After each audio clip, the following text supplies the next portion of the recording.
welcome to Combat Thoughts. I'm Robbie. I'm Lee. And I'm Alex. We're going to take a deeper look at culture and philosophy behind martial arts.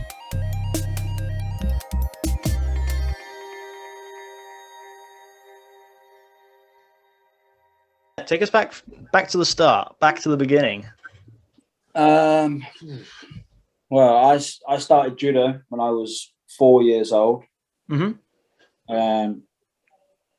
Just this tiny little brat, basically, that had a lot of energy and needed to get put in something, basically.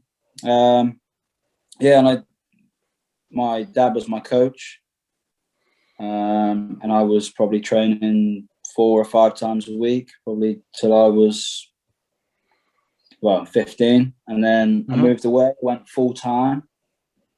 So this is obviously doing judo. I moved to Bath Uni and I trained full time there, basically. And then that's basically when my wrestling started. There was a local wrestling club in Bath and Bristol, and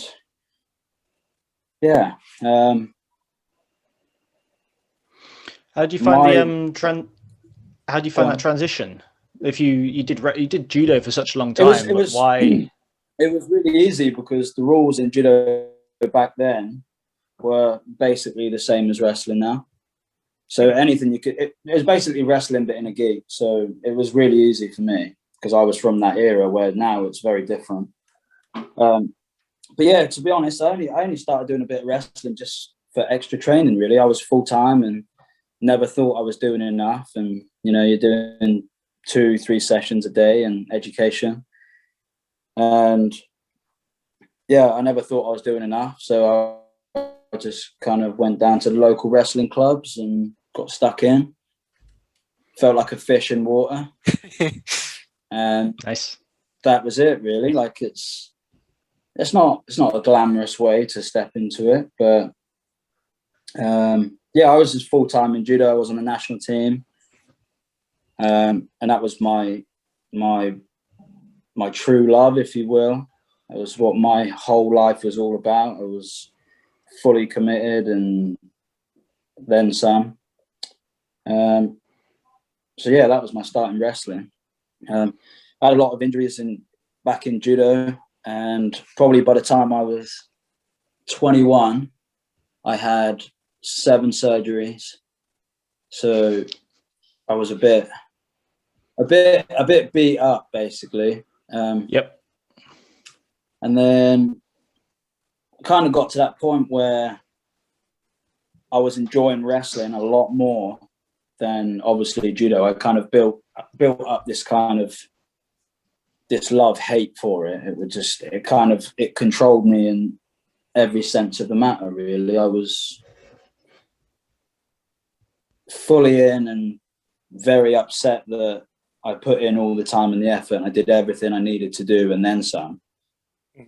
And hadn't, broke past where I was getting to just because of, breaking down my body all the time, basically. So where did you get to? You mentioned you're on the national team. I was on the under-20s national team, and obviously all the way through my cadet years. I don't really think about it anymore, to be honest. So I was obviously training with the senior national team. I was definitely there or thereabouts, but setback after setback, I just it beat me down good and proper to the point where I broke my thumb again. So I just had surgery. I was training. I broke my thumb again, snapped it. And then I was like, oh, fuck it, I'm off. I've had it. Like, I was literally crying in the hallway. I had surgery the day later. And I packed all my stuff. I told my coach, who was like my dad away from home.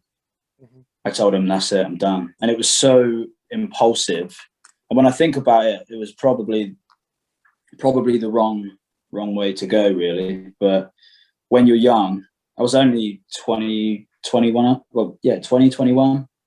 And I put my whole entire life into trying to make it to that top level. And yeah, it would be setback after setback. You know, I was 20, 21, countless amounts of surgeries, broken this, broken that. You know, so yeah, so I just kind of moved home. I moved back with my parents. I didn't really consider anywhere home at the time. I was kind of bouncing here, there, and everywhere. But moved back with my parents, and then I needed to do something, so I just thought, I'll go and try MMA. And then it's that time where it's kind of like MMA was all right, but I knew what I wanted to do. You know, the part of training that I really enjoyed was wrestling or judo, basically.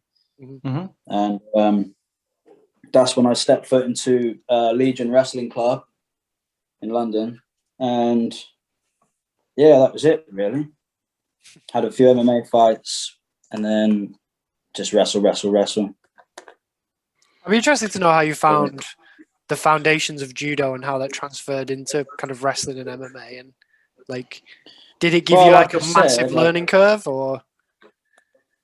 Well, to be honest, back then, you could transition. Lots of people did. Like, lots of people were really good at wrestling and really good at judo, like Nigel Donahue and people like that, who were, you know, who could have gone either way. So I was from that era where it was so normal to us. We used to do judo, but with no gi, if you know what I mean. So it was so natural to me anyway.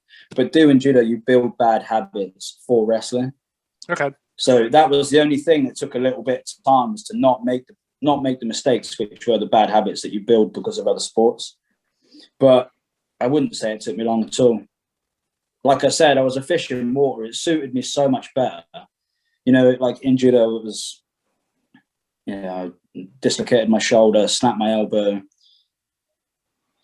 popped my hip, fucking the lot, you know, broken. I was just saying to Robbie before you came on, I'm yet to meet a wrestler who's not got a kind of long list of injuries, and that was something we wanted to cover. So I'm sure we'll come back to the plethora of injuries. But this is it. Like, I've got 10 screws within 2 hands, so that's the kind of reality of it. You know, you lose a few teeth and you lose a few thumbs in the process, and you know, so the right side of my body looks like something, you know, like I just walked out of a builder's merchant, you know. So do you find that wrestling's less hard on the body than judo? Because wrestling's notorious for being damaging. But I think you have to train smart, don't you? If you just go in there and just be a nutter, or, you know, like certain people are built for different sports. I feel that I was built for wrestling. You know, I just happened to be born in the wrong place.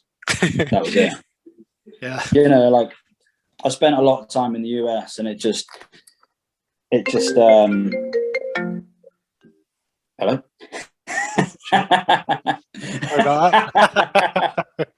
Come on, Lee. Technical issues. Sorry, that's my bad.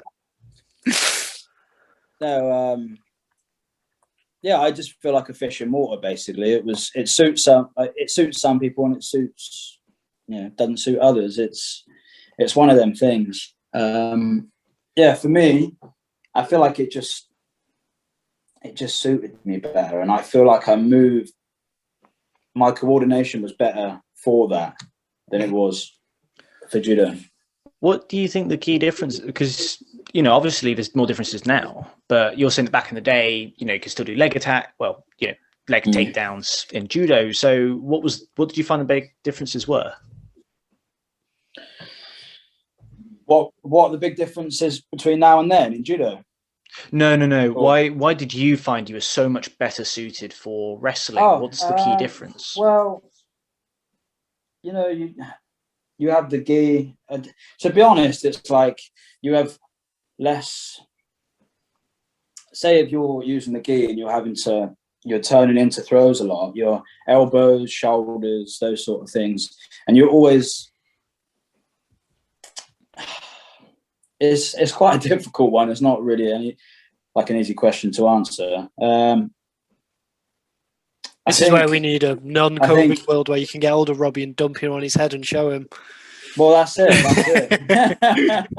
No, I don't know. It just feels better for me. Like the way that I was made. I've got short legs, fat ass, you know, kind of, and you know, short arms. Again, it's kind of, it suits me better. The turning of throws and that control of speed in terms of like this like the center portion of my body is so much more suited for that. I can just hit and get stuck in, rather than in judo it's very like, it's a lot of pressure on the limbs, like on your elbows, shoulders, things like that, really. That's a difficult question. I know you said about spending some time in the US. I'd be keen to know how you transitioned to training out there, kind of how did it come about, and the kind of big differences between training over here and out there, and is the intensity different? Is just the technique better? Well, my wrestling club, Legion, is a really solid wrestling club. We've got a lot of good guys, and the level is quite high, but it's in a short, you know, like a small group of people. Yep. You know, some of my best training of my life has been in that dingy little gym, you know, with missing windows and holes in the wall, you know. But the difference between wrestling here in the US is there's a lot more people at higher level. So the amount of practice you get with the better guys, you know, you are going to get better just because, you know, because you're surrounded by, you know, world-class people. You know, I was in Cornell for quite some time. I've been there a lot, and you know, on the mat with Kyle Dake and Yanni and people like that who are, you know, if you follow wrestling, like Kyle's a world champion, Yanni's easily one of the best in the world at my weight class. So I'm surrounded by these, you know, amazing guys. I've been to lots of different gyms like that, so Cornell and Fresno and down in Florida and places like that. So, yeah, it's best time of my life, really. How did they respond? Best time of my life, really. Like it's. I was going to say, how did they respond to a Brit coming over and wrestling with them? It was quite satisfying when you got to get them down. Well, that's it. You earn respect by smashing people, don't you? Exactly. Yeah. So. That's it, you know, and you don't get invited back if you're dog shit. Do you know what I mean? So it's so if you're on the mat smashing people, then you earn respect and you become an asset. You become a training partner for these guys, you know. Mm-hmm. So I take it was after you joined Legion that you went over to the US. Yeah. So I can't remember when I started training at Legion, but it was a long time ago. The coach there, Amir Islami, is amazing, solid wrestler. But obviously, he's a doctor, and his dad went to Olympics, and he's, you know, from a family of wrestlers. Basically, he's obviously from Iran. Just a solid guy, you know, can deliver good training, and is a top class coach. Always, you know, I used to sleep in the gym there, and he would turn up at like 5:30 in the morning. And we would train. He would then go to work, and then we get all the boys in the evening, and that would be, you know, day after day. Oh, wow. And then he would obviously, you know, be at work all day long, come in and teach, and then do it again the next day. Come in at, you know, 5:30, 6 o'clock, train, and then shoot off to work again. Solid, you know.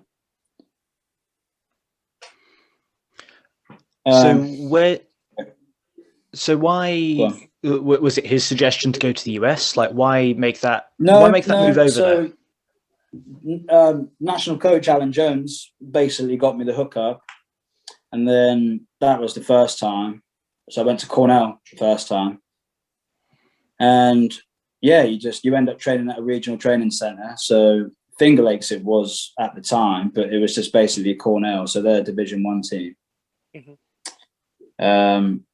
And yeah, I end up just loving it, being there for a couple of months, come back, then go back, you know. Amazing coaches, amazing bodies, you know, loads of nice people.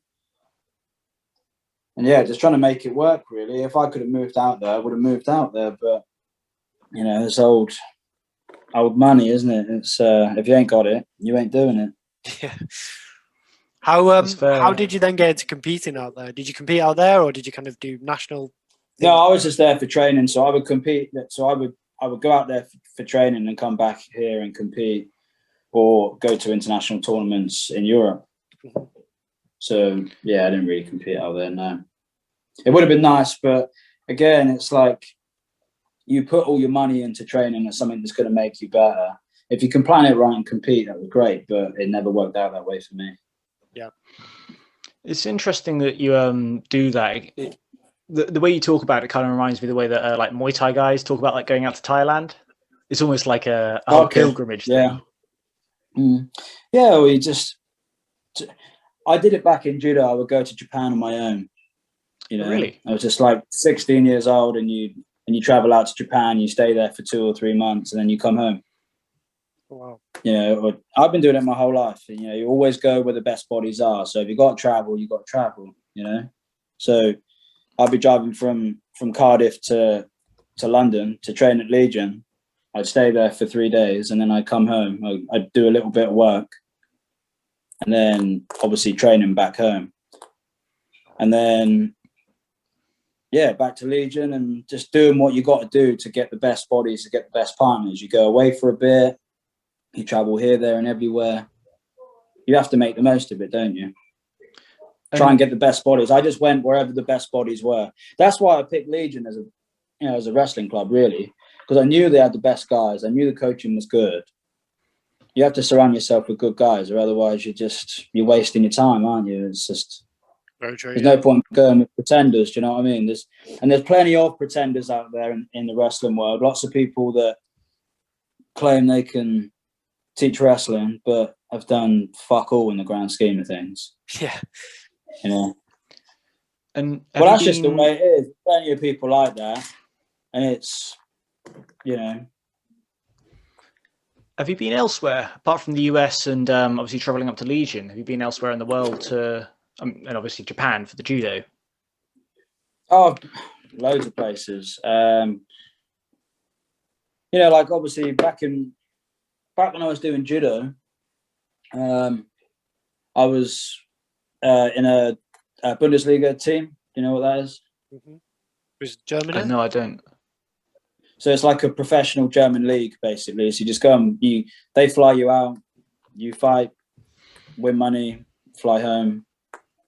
You know, but yeah, I've been all sorts of places. You know, Moldova, Ukraine. You know, all the Grand Prix that I've done. You know, France, Spain, loads of places really. So I've been to. Unfortunately, you hear about all these sports and all these people going to these nice places. I wasn't going to the shitholes. No island paradise like Thailand. Yeah. Well, yeah, if only judo came from nice, Rio. You know? Yeah, that would have been nice. But where do you find that the different places have different sort of characteristics, or are they very similar in the way they train? 100%. No. So in the US, it was obviously there's a lot of technique, a lot of live goes, a lot of wrestling basically.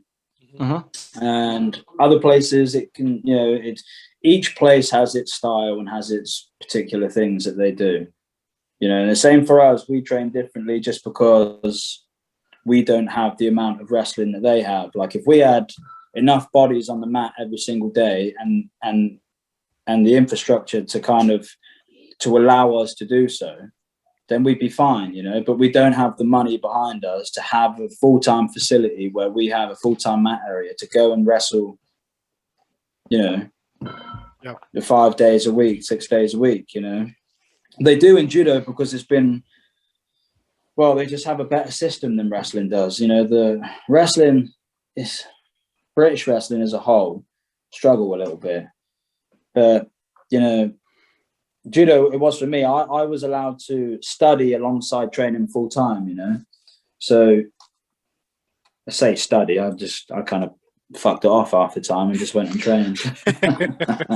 Nowadays, I wish I hadn't, but that kind of studying, it wasn't for me. But yeah, it's if we had that opportunity, I feel like so many people in this country would snap it up. If British wrestling could put something together where they can allow cadets or, you know, cadets and juniors to mix their studying with full-time training, then the level would bounce up again. You know, we do have a lot of good wrestlers in this country, but again, we've got nothing to support it. Like, we've got no money, no full-time centers. You know, you have to kind of you have to find it yourself. Like, I was driving here, there, and everywhere. I'd sleep in my car. I bought a van to sleep in, you know, just to travel around and get all the bodies, get the training that you need to allow you to reach a certain level, you know.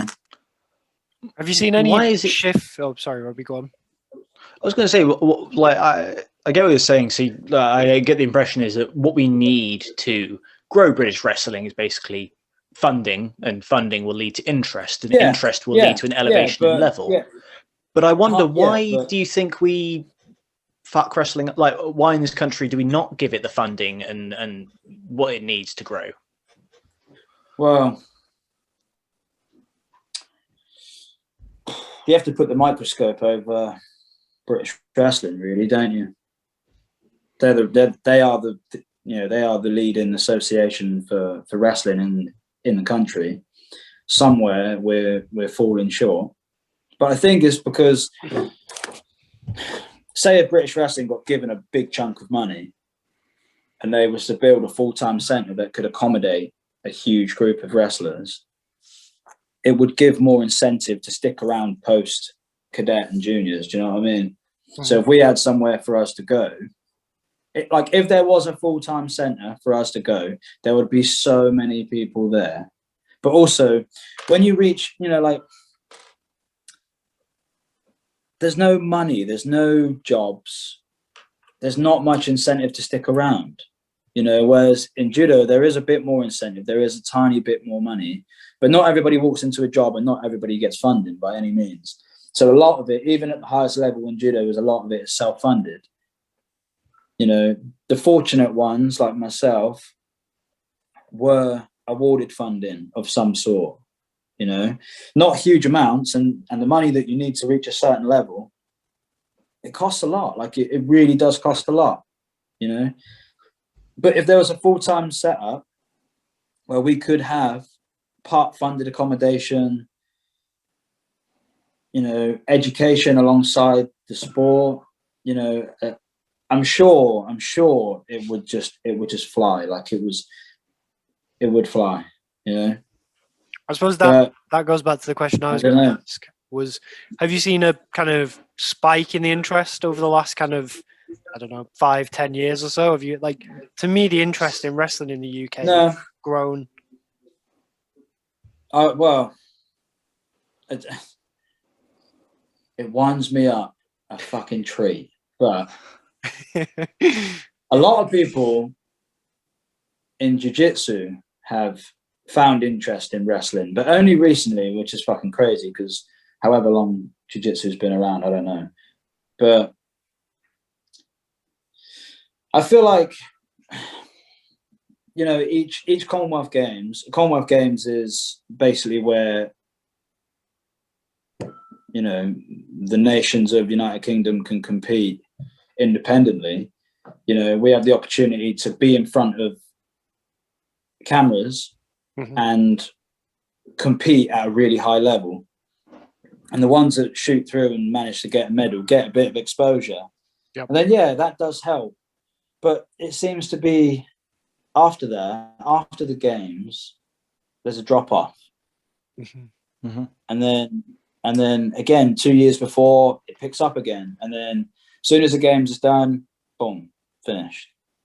Oh, so the time between games. So I do see it. I do see it. I do see the peaks and troughs. Yeah.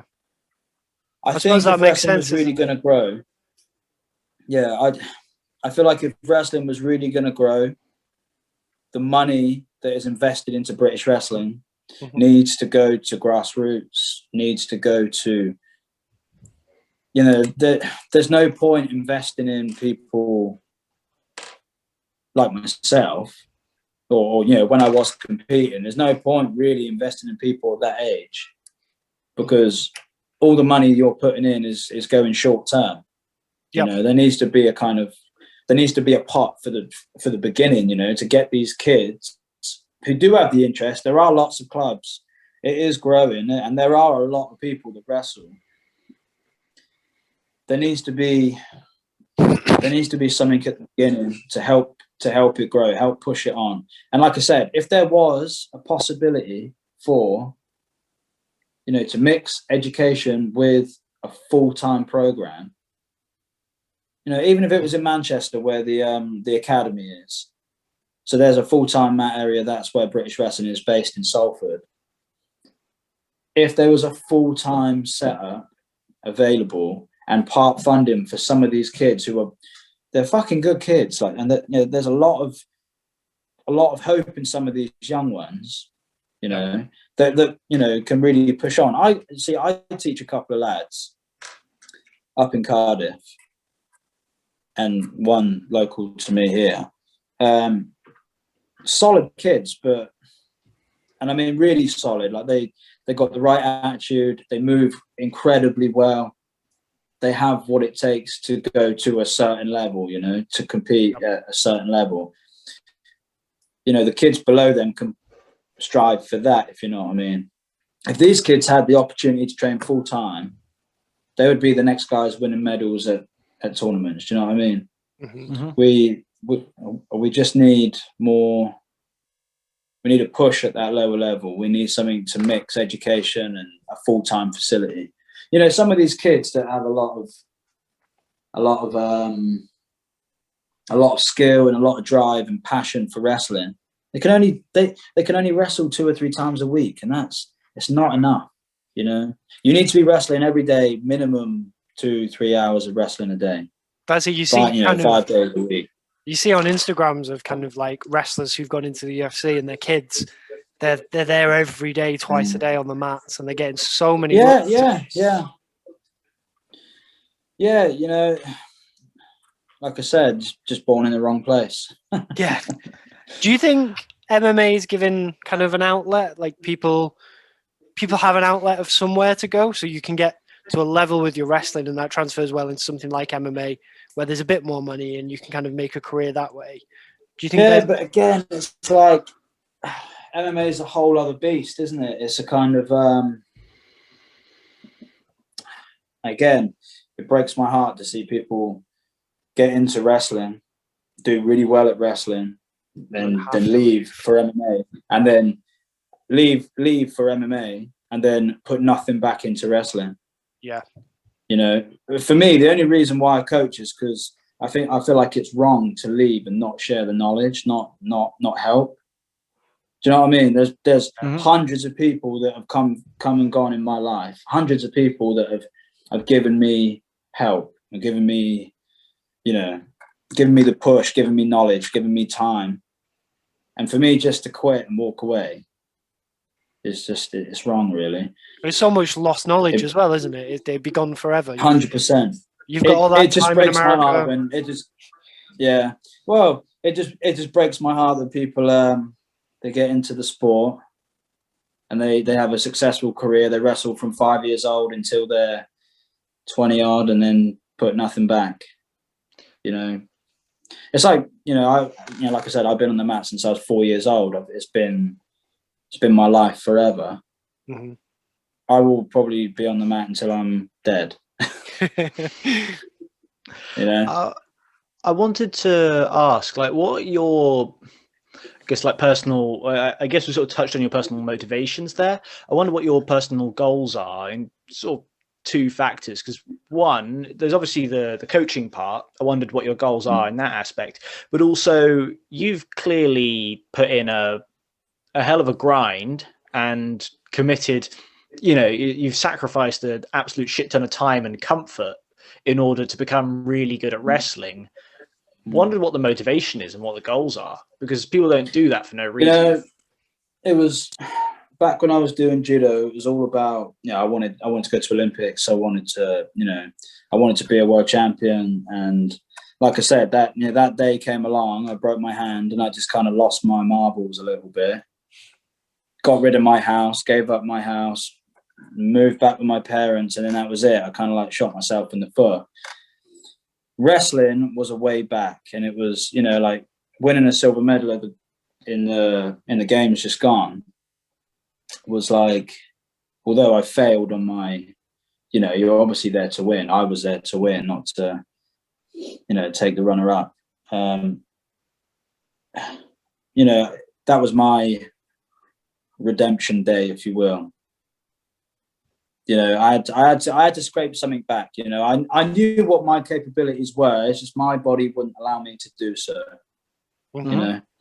I felt I was good enough to be at the highest level, but when I was training full time, I was 15 years old. I was just a kid, and I jumped in with a full time senior group, and all I cared about was being a world champion. That's all I gave a shit about. I did not give a flying fuck about anything else.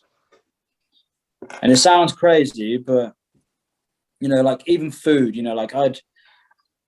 my parents helped me out. They really did help me out. They would pay my rent and I would train full time, and my college would obviously subsidize a lot of it. Pay for my training, pay for my travel, stuff like that. And obviously you get a little bit of funding through national team and things like that. But they would pay for my food, they would pay for me to live. Mm-hmm. But that wasn't enough. I'd eat fucking beans on toast, and when you're 15 years old and you live on your own and you've got no idea about nutrition and all you care about is trying to be a world champion, you break yourself down so much. And the coaching that I had was just go hard, Yeah. Just do it. Just push yourself all the time. And I was good at pushing myself, because throwing up was a regular thing, it's not, it was just something that you just kind of, it shows you training hard. So well that's it. And that's all I knew. All I knew was just to train hard and push myself. And I'm trying to keep up with these older guys. And you have an ego, don't you? You have, if these guys have beaten me, how am I going to be a world champion like this? How am I going to do that? So that's basically how I started wrestling. It was kind of like, I need to do more. And I remember it, like my Wednesdays used to be like, we used to start at 8 o'clock in the morning. We'd do yoga or like Pilates or whatever. And then we would be in the gym, and then we'd be back on the mat in the afternoon, and then I would go wrestling. And that would be my my week. I'd do 3 or 4 sessions, 2 to 4 sessions a day, Monday to Friday. And I'd always train on the weekends because I'd be fucking bored. I was bored. And as a kid, you either get into trouble and you misbehave, or you do what you love. And that's what I did. I just trained. And it was almost like I wish I had more time with my coach, that he would just pull me back, pull the reins back, and a bit more help when it comes to nutrition, because, like I said, I'd be eating whatever I could afford, tuna and pasta or tuna and rice. And, like you need more as a growing young boy, you need more, and I was always cutting weight. That was a big thing as well. I cut weight from such a young age that it's only now that I feel like I'm starting to grow, if you know what I mean. I was sucking myself down to 60 kilos and then 65 kilos for such a long time. That was definitely a factor of why I had so many injuries, why I had so many setbacks. But I never knew it at the time, Yeah. And yeah, go on. Do you think because that should be cutting weight so hard? Do you think that should be I think that was definitely a factor. Like even to when I retired, I was obviously cutting to 65 kilos. I was in Australia for however many weeks, 5-6 weeks, leading up to the games. So this is the last time I made 65 kilos. I was 65 kilos on the morning of. So obviously the weight had changed. So we used to do day before, and now it's morning of. Okay. So that was a good thing, well. But also a bad thing, because it was shit for me, because I'm quite big for 65. I cut to 65, and by the time that we got home, so we had a little holiday after, I'd put on 11 kilos, and that was the norm. Like, you know, back when I was, you know, I used to cut weight so bad as well. But that's the thing. It's still a very taboo thing, you know. Like, there's no guidance really on cutting weight. You just don't eat. You work out really hard. You train really hard. You don't drink when it comes close to weigh-in, and you know you'd have to sweat off whatever you got left. I think there's a lot of weight cutting done. Just stick a sweatsuit on, isn't there, and get sweat. Yeah, but sometimes you have to, and sometimes if you've got it under control, like the later parts of my career, I did have it under some kind of control. You know. Yeah, I'd regularly cut 4 or 5 kilos to make weight. I'm going to ask you a question that I'm sure the listeners want to know. What do you weigh now?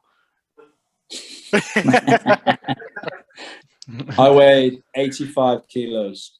Oh, that's not too bad. I was expecting more. Nah, well, I did weigh a bit more, but I am trying to kind of sort myself out. But I don't know, mate. We do a weekly roundup of our weights. But yeah, like, my life's different now. I don't care. Like, I don't care. You know, I go to work every day and I eat what I want, and I've definitely got a problem with food now, 100%. I do. I have a problem with food. You know, having to watch my weight for so long, and you know, sometimes it was a lack of education. And that'd be something I'd be interested to touch on. The change from kind of being a competitor and how you treat your training, how you treat your diet, things like that, to then becoming a coach and kind of retiring and being a kind of normal person. Like, how did you find that change? Strange, really, because when I retired, it was very all of a sudden. And I didn't want to retire. I I wanted to carry on wrestling, but I'd been off for so long. I broke my. So I fought at the Commonwealth Games. I had a broken hand at the time, so my hand was destroyed, and I had that for about a year. So my thumb was it was hanging off basically, and I just like, I'll get it done after the games. I competed, had my surgery, had a bit of time off, come back, started competing again. It was obviously massive, so I couldn't make 65, so I competed at 70 for a bit. And yeah, let's just say politics got in the way. And I threw another wobbly, basically. I was like, oh, fuck it, I'm done. And then, yeah, that was it. I was kind of like, right. As soon as I retired, the Welsh national team gave me the opportunity to step up as head coach. And, you know, I knew I wanted to obviously help the guys on, and I wouldn't just leave all these guys that have helped me for so long. They've been my training partners and been my friends, and, you know, so yeah, I suppose the change from my life was I didn't train hard anymore. Yeah. You know, I could eat whatever I want. I don't have to worry about that too much. Now I've got to worry slightly as I'm wide from the side, as a lot of my mates say. I look like a different person now. I'm large. I'm like moon face, you know. I look like that little pig emoji. It's all that good living. Yeah. But yeah, like, I think when it comes to coaching, I've seen all aspects. I've seen how the best guys in the world train, and I've been there. Mm-hmm. I've been to that level. I've been to the level where, you know, I know that I can hang with some of the, you know, best guys, you know, but not all people are like that, and they can't train in certain ways. But my philosophy on training is, if you're not, oh, my dog's going nuts. If you're not the most skilled guy, you have to be the fittest guy. Yeah. Yeah. And if you're not the fittest guy, you best start trying to be the fittest guy. Mm-hmm. Otherwise, you're wasting your time. And this, I see it so much. A lot of these people opt for a softer way of training, and they think they're doing the right things, but they're not. Like, it's at elite level, the best guys in the world are going hard. They are going, you know. They're not pissing about. They're not making up excuses why they're not going hard that day. I know I was banging on about I pushed it too hard and did too much and nutrition, blah, blah, blah. But, you know, I've surrounded myself by the best guys for such a long time. I've been on the mat with so many world champions, so many elite level people. That's how it is. You know, the best guys are going hard. The best guys don't make up excuses. They're mega disciplined. You know, so if I was to run a facility of my own, which one day I'd like to have that opportunity to give back properly. You know, I'd like to, you know, be in an environment where I can help the next generation push on, do better than me, you know, win high level medals. If I was to have a gym or a facility or have a coaching role where I am taking on these young guys, I'd stress that all the time, you know. Mm-hmm. If you're not working hard, you're cheating yourself. You're lying to yourself. You know, I know lots of people have their different ideas of what makes an elite athlete, but there's plenty of excuses why people don't get on the bike and why people aren't putting the reps in and why people aren't going hard on the mat. You know, that I've said this so many times and it's so cringy and so stupid, but you know, if you was to have an arm wrestle with someone, you don't go gentle, do you?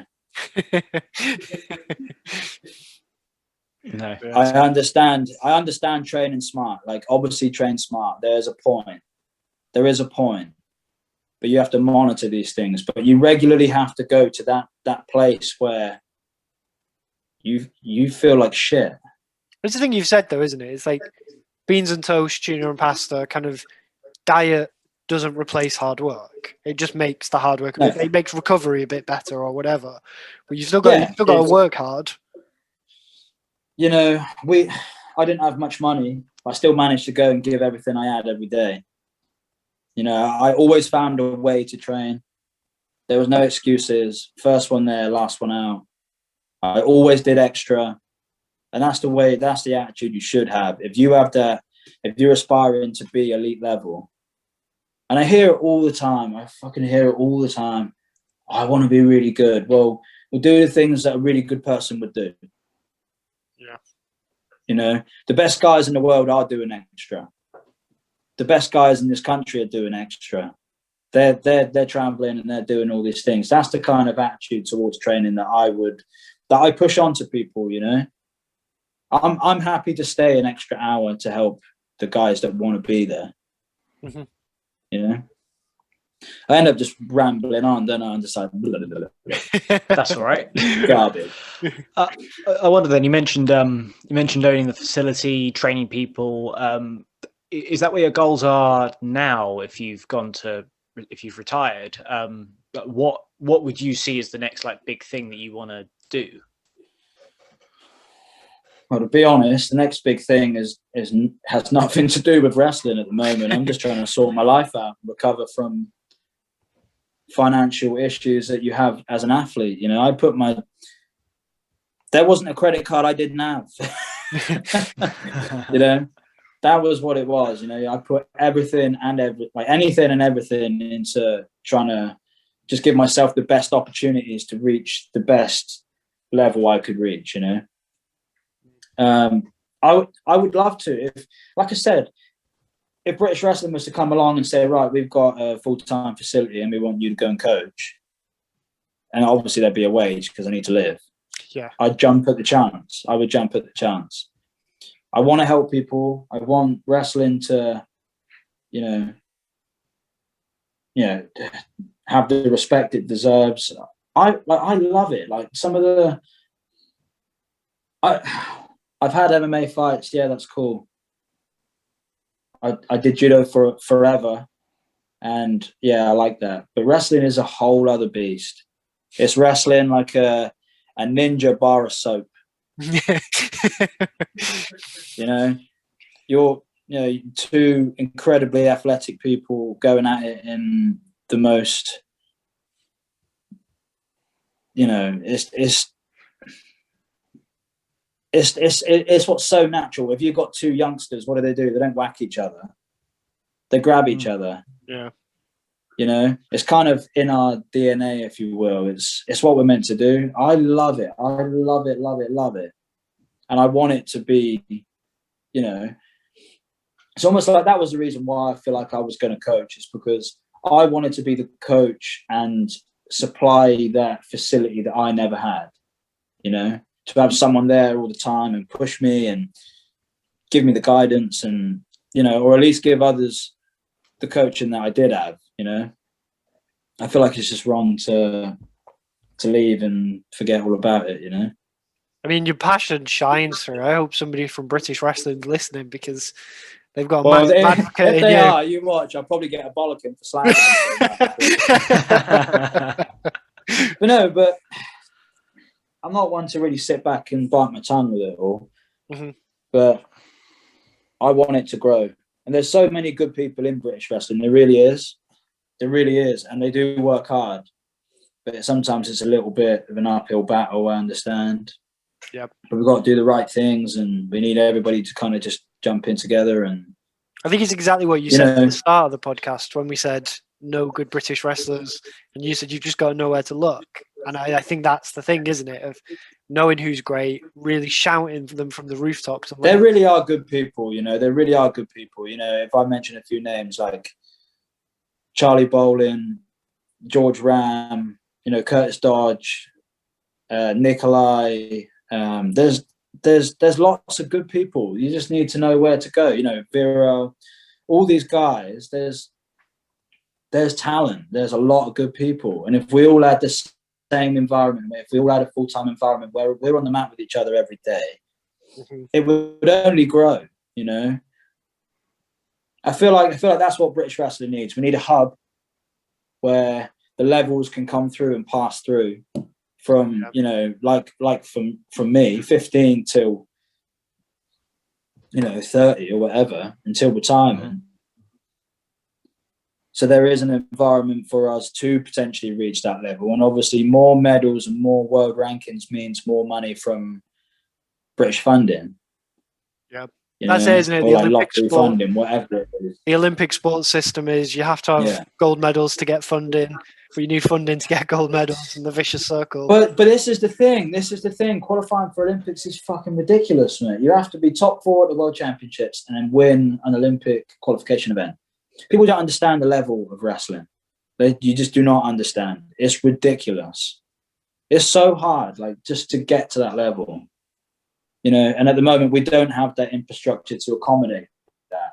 But if we did have a full-time centre that people could be in, the guys who are serious and want to train full-time and have that right mentality, I feel like they would surpass anything that I've done. If I had the money and I was to win the lottery, that'd be the first thing I'd do. I'd build a massive facility, dorms, Mate, I used to live on the mats. I used to sleep on the mats. Yeah. I used to live in the gym. If there was an opportunity for me to have a bed and have a full-time facility, believe me, I would have gone. Yeah. It's obviously not just wrestling. I think it's any elite sport that you get people like that. And lately I've been really watching these guys called, they train at a gym called Daisy Fresh. It's Ju-Jitsu. It's not MMA, but it's just what you said.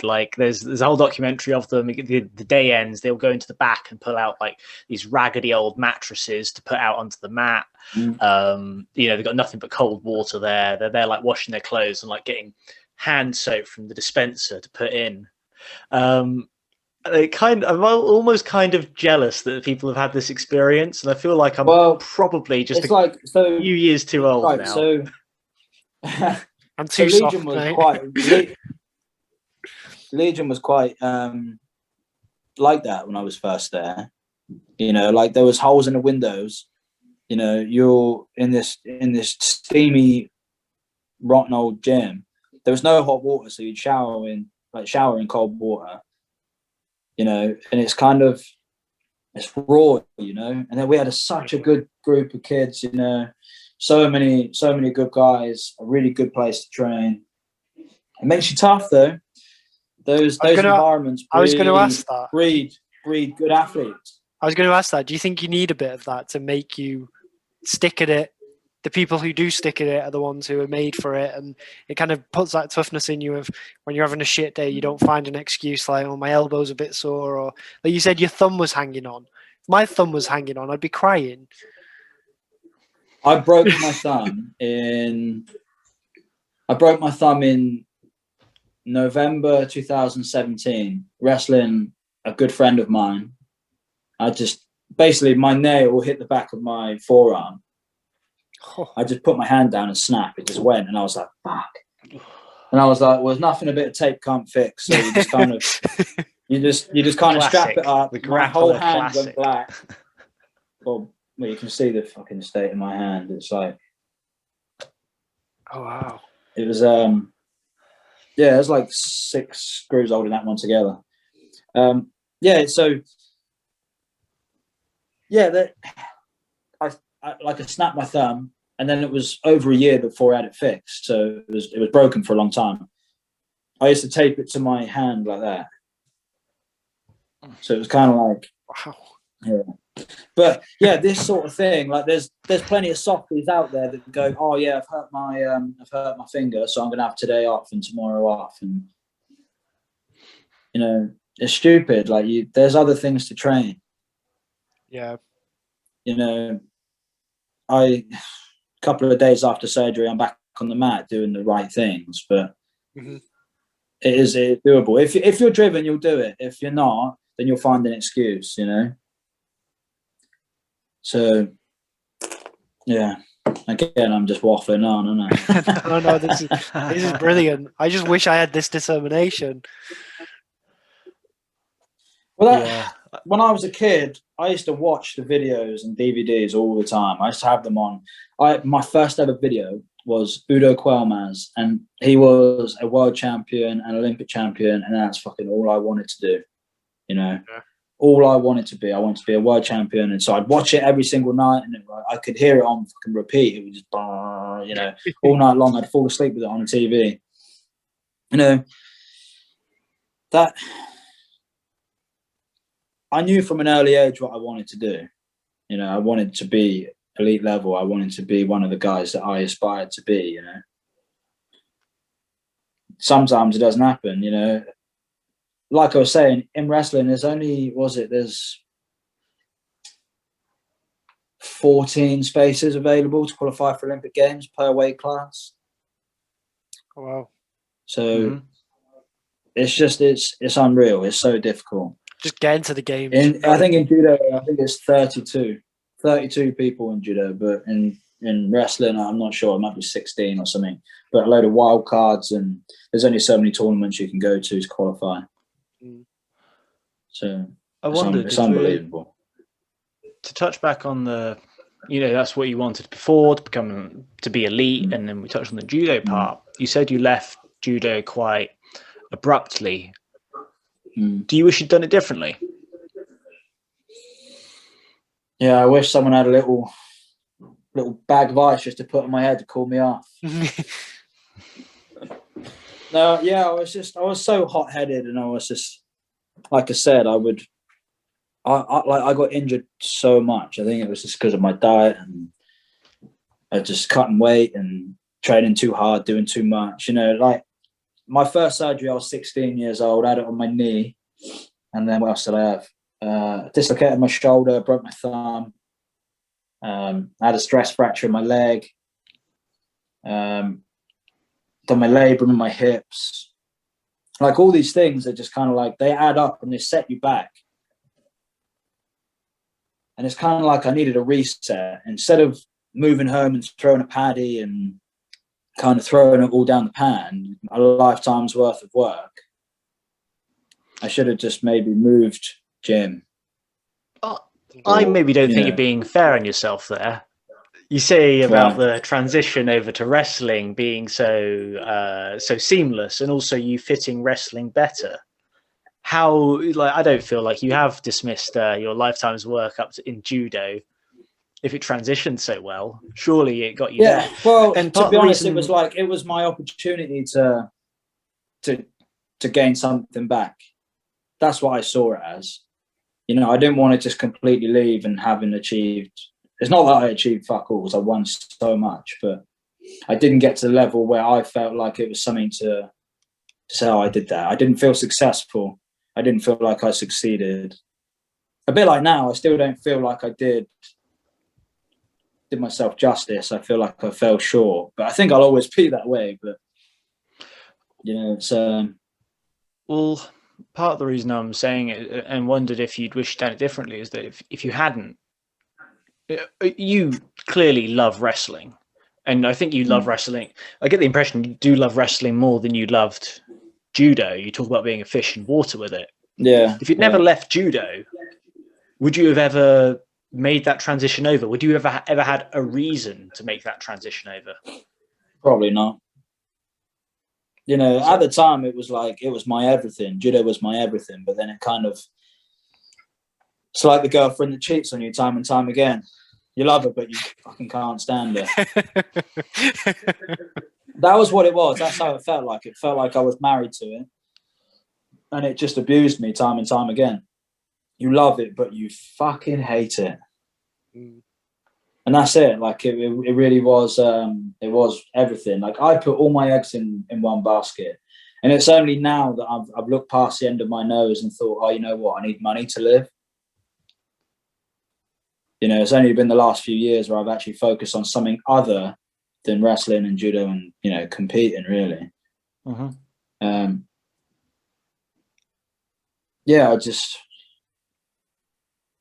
was a strange one. I often thought, like, what would happen if I went back, or what would have happened if I hadn't retired? But you know, you can't live like that, can you? You just got to kind of crack on, and that was what it was for me. That road to redemption, if you will, or you know, it was kind of to claim something back, so I didn't, you know, leave empty-handed, if you know what I mean.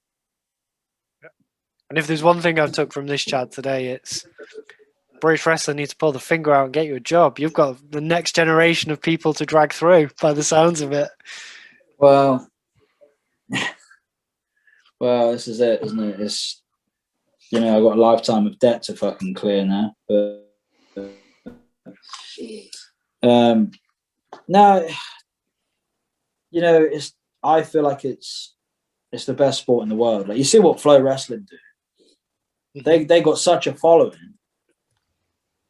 I don't see why we can't do that. Obviously, our nation's not as great at wrestling as the US. Like, the standard is just unbelievable. But you know, we can be there. You know, British judo have done it, so why can't British wrestling do it? You know, if there was an opportunity, or you know, like someone wins the lottery and just donates a load of money to British wrestling, you know, they need to build something for the kids of the future. You know, we got some good kids. We have a lot of good kids, but it's having the infrastructure to allow them to reach that level. Yeah, and push on. You know, they need an incentive to stay. They need a reason to stay. You know, like I said, I jumped at the opportunity to train full time whilst doing education. It was a no-brainer, and I think it would be a no-brainer for lots of other people. And it removes that kind of option of, if wrestling's your passion, but there's no funding, there's no this, and you're half decent at rugby, say, but there's a lot more money in it. You can see why kids make that decision. You kind of help them make the choice. Exactly. This is why people go into MMA. This is why people go that way. You know, I thought there would be a lot more money in it, but to be honest,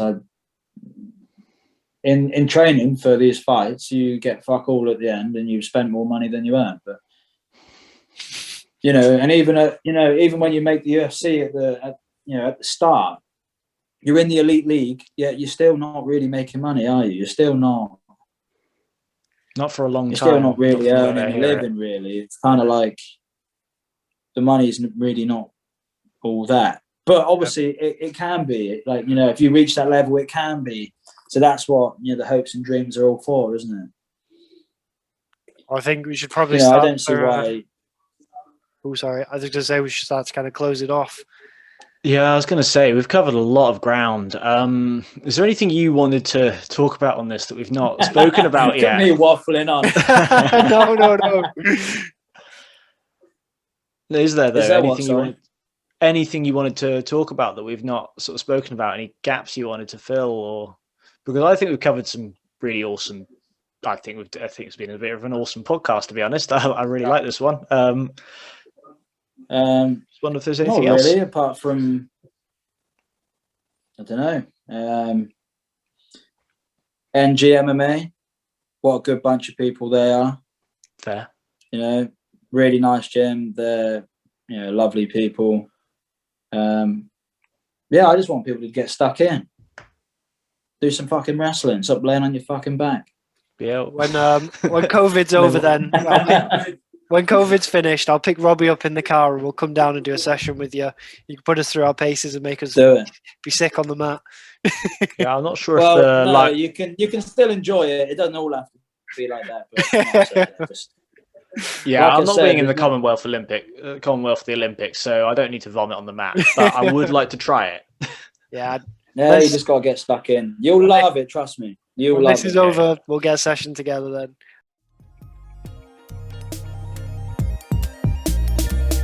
We hope you enjoyed that episode.